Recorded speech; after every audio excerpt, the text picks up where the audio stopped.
Sveiki visi žiūrintys laidą Vienam gale kablys. Aš suprantu, kad aš atrodau neįtikinamai. Aš savo atrodau neįtikinamai. Vasario mėnesį, vasario pradžioje sėdėti su dugninė meškerė rankose, čia yra kažkas tai tokio. Taip, žiema buvo trumpa kaip šūvis ir nieko nepadarysi. Nenoriu tikrai daugiau kalbėti apie poledinę žūklę ir bandyti dar rodyti kažkokią laidą, nes tai visų pirma yra nelogiška, visų antra tai yra labai pavojinga. Ir ne tik jau, kad kažkur čia, Kuršių mariose prieš savaitę atskėlė žvėjus, o pavojinga dabar visur, visose vandens telkiniuose, nesvarbu, ar tai būtų tvenkinys, ar tai būtų ežeras, ar tai būtų užtvanka, kad ir tie mažieji, kuriuos mes norėjome važiuoti, jau iš tikrųjų krantai atšutę. Nėra šansų. Todėl, kad nėra šansų ir mes savo dėl to labai per daug nepergendami, kartu su jumis pradėsim ruoštis pirmosiam žūklėm atviro vandens sezono metu. Ir šiandien apie jas bus kalba. Turim atiduoti duoklę vis dėlto polediniai žūkliai, nors kiekvienais metais mes jie turime vis trumpesnį ir trumpesnį. Praėjusiais lyg tai kažkas ten pasikaberojo, bet ilgai neužšalo, Kuršių marios iš viso nebuvo užšalusios. Šiemet aš spėjau padaryti 10 žūklių, padaryti 4 laidas ir viskas tom baigėsi. Bet atiduodam duoklę vis dėlto žiema, kokia be kokia jinai buvo.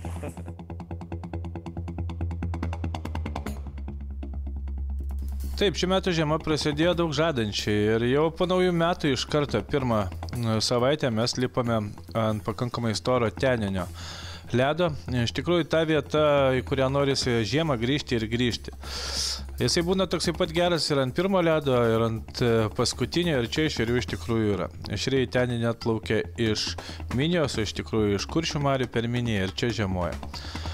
Kągi, buvo trumpa žvejyba, bet gera. Na, vėliau mes jau bandėme žvejoti lydeka švytuoklėmis kartu su Eugenijum ir tai iš tikrųjų neeilinė laida, nes lydekas gaudyti švytuoklę nėra taip paprasta. Mes jau įsitikiname tai darydami gerus 4 metus ir vienas kitas laimikis, na, 3-4 lydekos 5 per laidą, tai yra per dieną, tai iš tikrųjų smagu.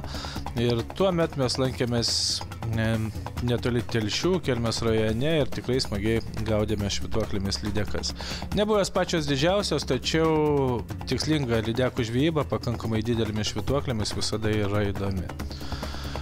Upė prie pat mano namų, Danė, ta vieta, kurią tikrai aš dažnai nuvykstu, netgi galiu drąsiai sakyti ateinu, kai čia yra ir ledas. Ir iš tikrųjų Danės upė viena iš tokių, kurie vėliausiai užšalanti, tačiau greičiausiai atšylanti.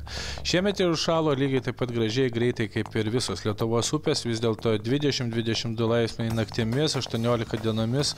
Sausis buvo įspūdingas, bent jau pirmoji sausio 1 ir 2 savaitė. Viskas užtraukta ir žvejyba iš tikrųjų graži ir maloni, tuo labiau, kad laimikiai mus džiugino. Ir aš labai tikėjausi, kad šitoje upėje aš dar ilgai vaikščiosiu iki pat kovo mėnesio, nes čia su kiekviena diena ešeriai pasipildo. Bet ką jūs manote? Štai taip atrodė už savaitės Eketės tvenkinys. Taip, lygiai už savaitės, kai ką tik atrodė Danė storiausia ir šalta, štai taip prasidėjo pavasaris. Ir jis baigėsi lygiai taip pat gražiai ir sėkmingai. Paskutinė mūsų žūklė stovinčiame vandenyje, kur ledas dar buvo saugus, bet po savaitės meškeriotojus jau kėlė gelbėjimo tarnybos nuo Nidos. Taip kad žiema buvo trumpa kaip šūvis ir žinoma, ji buvo įdomi. Ešerių vis dėlto Lietuvoje žiemą pagauti, kaip matote, įmanoma pačiuose įvairiausiose vandens telkiniuose. Jie yra stori, dideli ir gražus. Ir tikėsimės, kad kitų metų žiema bus geresnė. Ate žiema.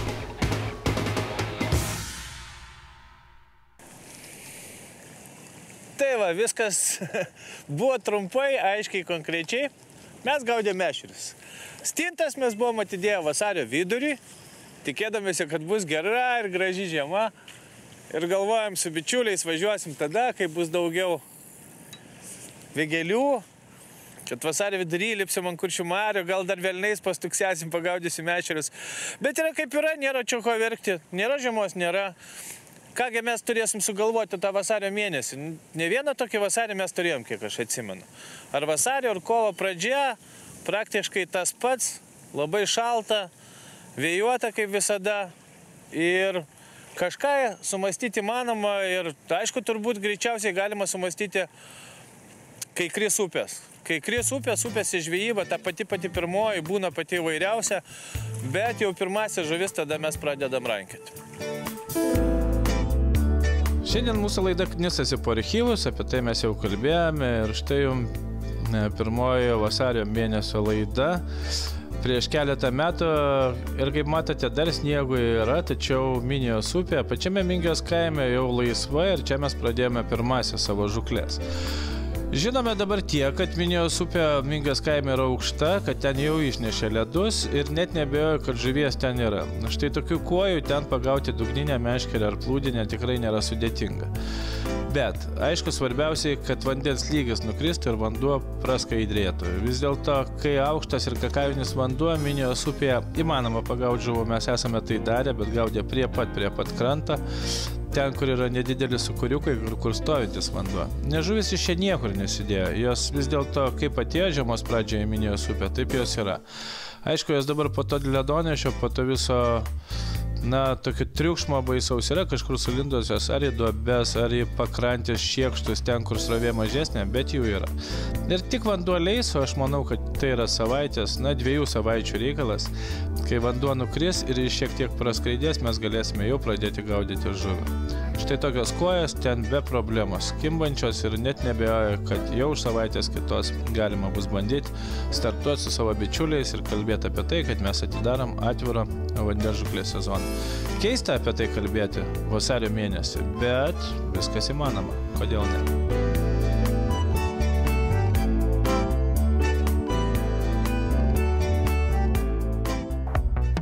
Dar vienas variantas, tai yra upaitis. Čia, kaip matote, vėlgi vasario mėnuo ir pakankamai aukštas vandens dar lygis.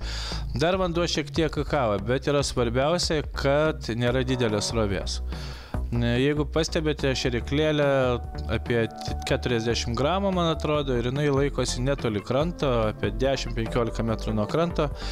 Ir Upaitės upė tai vėlgi yra tas pirmasis startas, kuriame galim pradėti gaudyti didelės kojas, nes tai yra arčiausiai Kuršių marių. Vis dėlto iš Kuršių marių žuvis čia atplaukia pasislėpti, jau galbūt net ruoštis tam mąstymui apie pavasarinius nerštus, nors vasaris dar yra ankstyvas, bet čia įmanoma pagauti žuvies. Lygiai tą patį mes darėme dugninę meškerę ir visiškai buvo neblogai.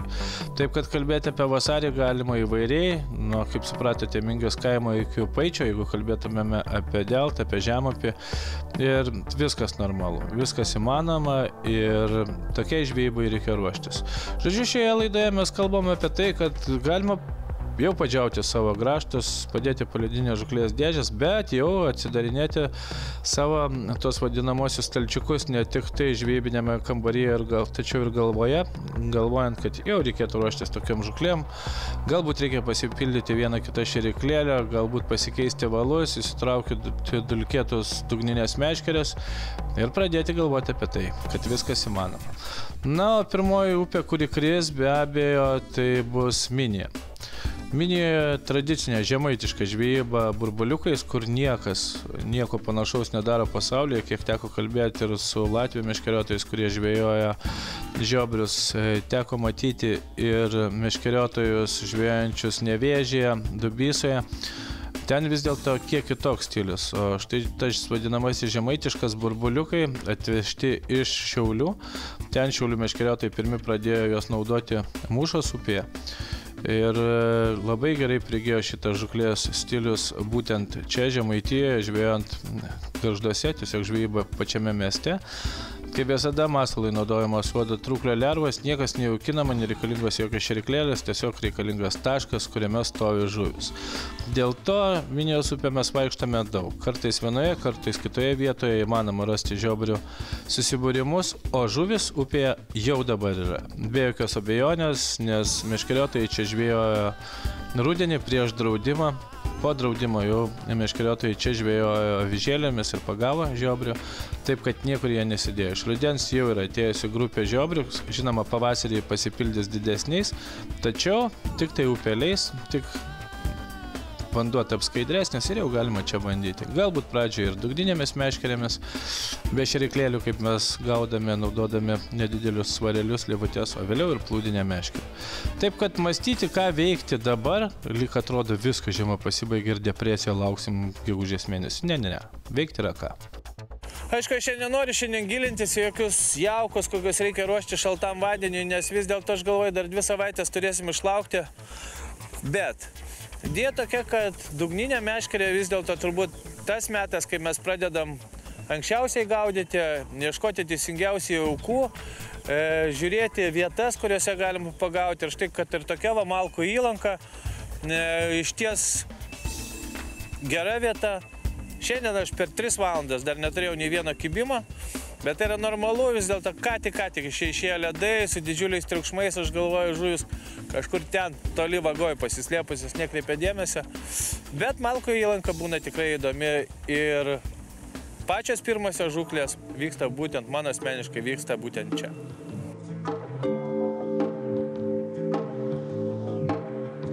Malkų įlanka. Kuršių marių stebuklinga atšaka, kurioje mes pradedam savo pirmąsią žūklės dugninę meškerę. Kaip supratote, šiandien aš jau sėdėjau, tačiau špygą ką pagavau. Vadinasi, dar nežinau, kodėl, bet žuvies nėra. Aš manau, kad tam kaltas buvo prieš kelias dienas praėjęs ledonišis ir žinoma uraganinis vėjas. Šiek tiek reikia nusiraminti šitai vietai, tačiau čia vasario mėnesį mes esam puikiai gaudę ne vienus ir ne antrus metus. Ir tai turbūt pati pirma vieta stojančiam vandeniui, kur galima pradėti žvejoti. Šitie žuvis čia ir žiemoja toj Malkų įlankoje, ne veltui jinai tokia yra kaip atskira atšaka, kurioje vyksta laivyba.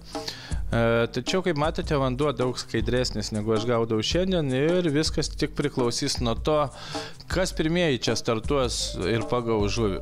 Žinoma, vienas kitą mes, meškeriotojai žvejantis, čia sekame ir Facebooko puslapiuose ir pačiuose įvairiausiuose forumuose, bet pirmas 2-3 žuvis pagautas čia iškart bus pranešimas apie tai, kad žuvies jau yra, o vėliau jau prasidės ir jaukų subtilybės, ir ką uždėti ant kabliuko, kokios naudoti žuklės įrankius, ir aš manau, kad mūsų tokia laida iš Malkų įlankos įvyks po savaitės, po kitos, na, gal po 3, bet jau žuvis čia bus susirinkusios. Taip, kad žvejyba čia lygiai tokia pati įdomi, smagi ir iš tikrųjų būna žuvinga, todėl, kad manau tie, kurie mėgsta žvejoti stojančiam vandenį, štai tokių kuojų čia pagaus labai greitai.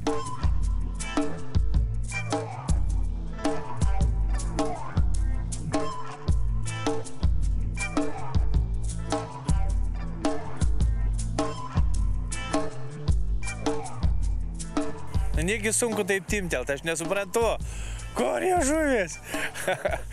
Gerai, tai va tokia pirma mūsų laidos dalis šiandien. Antroji mes apžvelgsim, ką gali nuveikti spiningautojai. Spiningas tas metas, kai tikrai gali irgi. Jau dabar vasario, tai per viduriuką aš galvoju pradėti kažką tai galvoti rankioti. Aišku, tas spiningas visai kitoks, lėtas, pasyvus, bet iš tikrųjų jis bus.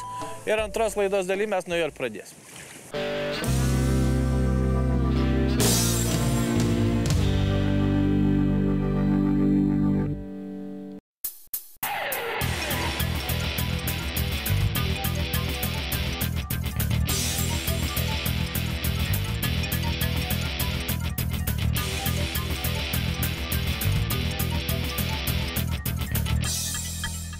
Sveiki sugrįžę. Mes visus sveikiname su vasario mėnesio. Pūgų metas, vadinasi, toksai metas Lietuvoje. Vėlgi aš noriu antrą laidos dalį pradėti tom, kad nebelikite ant poledinio žuklės. Aš nežinau, kas turi atsitikti. Vėl turi 25-20 laipsnių šalčio duoti.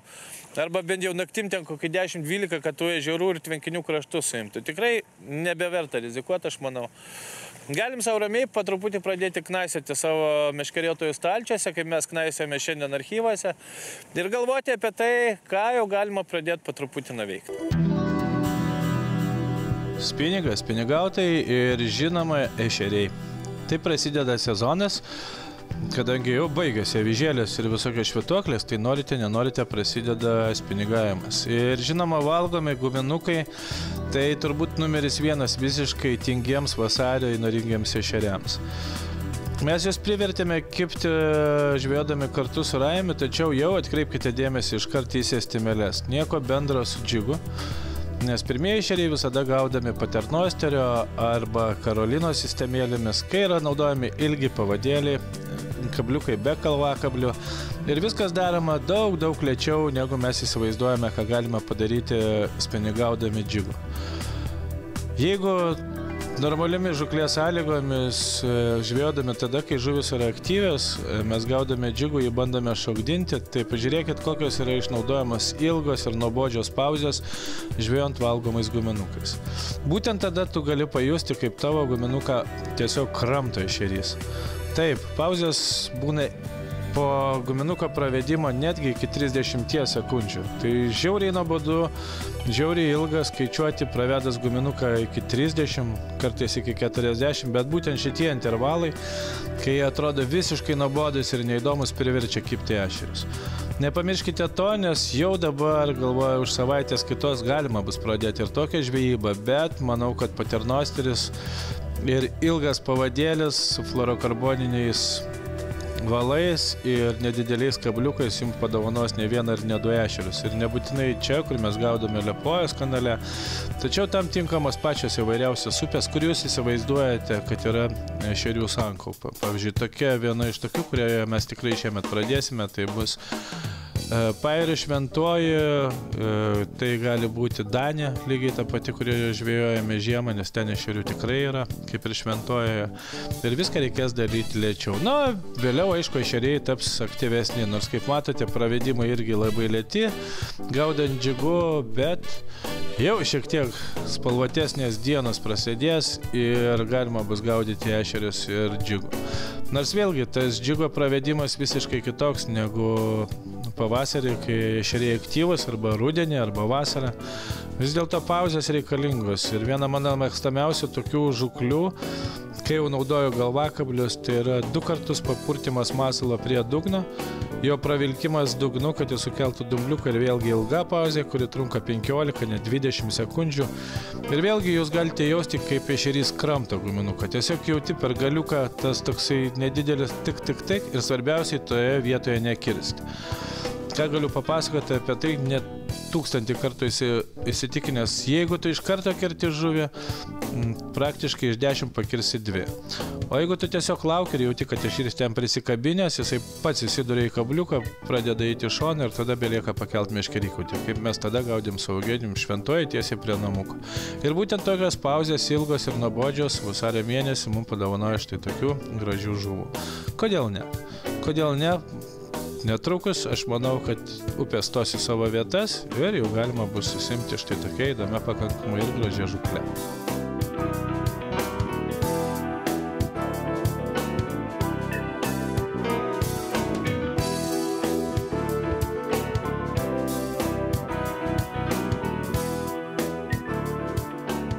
Na ir žinoma, taurių žuvų žuklė, upėtakis. Ta žuvis, kuri jau dabar yra upėse ir jinai niekur nesidėjo, niekur nedingo, tiesiog gyvena tenai. Vietinė žuvis, tauri, graži, įdomi. Ir vėlgi, pačios pirmosios žuklės tik upėj stojus į krantus, dar galbūt nenutirpus šlaitams, visada būna įdomi ir graži. Tokios upės kaip Jūra, Akmena, Vašva. Iš tikrųjų, jau pasiruošęs jas dalinti upėtakius. Jom bereikia tik tai kristelt vandens lygių ir tada mes galime džiaugti štai tokia gražiai įdomia žuvimi. Begalė intokų, intakėlių, pačios minijos, galų galia tie patys babrungai jau pasiruošę dovanoti mums štai tokia žuvis. Bereikia sulaukti, kad vandens lygis kris. Ir tada visiškai nesvarbu, kokia vandens temperatūra, rasti, iškrapštyti, išprašyti upėtakį, čia jau žvejų meistriškumo reikalas. Žinoma, teisingai pasirinkto masalo, vietų ir visa tai, patikėkit manim, bičiuliai, bus netrukus. Tai su šita gražia nata ir gražiomis žuvimis mes tikimės, kad nemesimės to žvejybos, kad ir kokia jin bebūtų, nelauksim mes tų žaliuojančių medžių ir lapų, eisime prie upių, bandysime, gaudysime ir tikrai pagausime.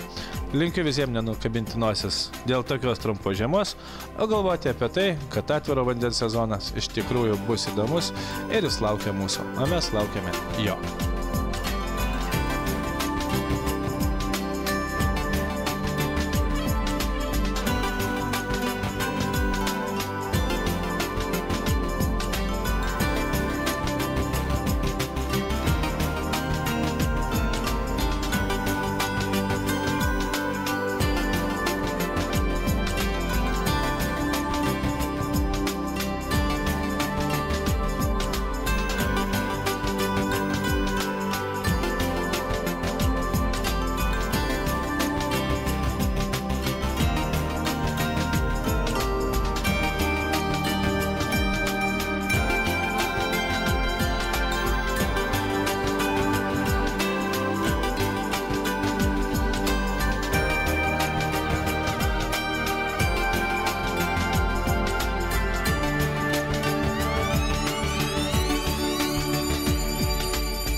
Tai tokie šiandien mūsų patarimai, iš tikrųjų keletą akcentų dar galim sudėti. Kaip supratote, iš mūsų tos visos bendro tokio pamąstymo apie tai, ką veikti. Reikia laukti, kol nurims orai, nes šiandien 25 metrai per sekundę, vienintelė vieta Lietuvoje, kur ramiai gali pažiūrėti meškerės galiuką ir nepamatyti kibimą.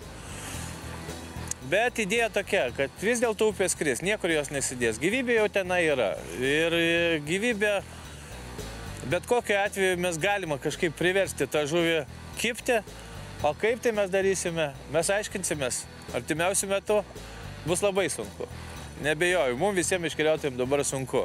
Nei žiema, nei pavasaris.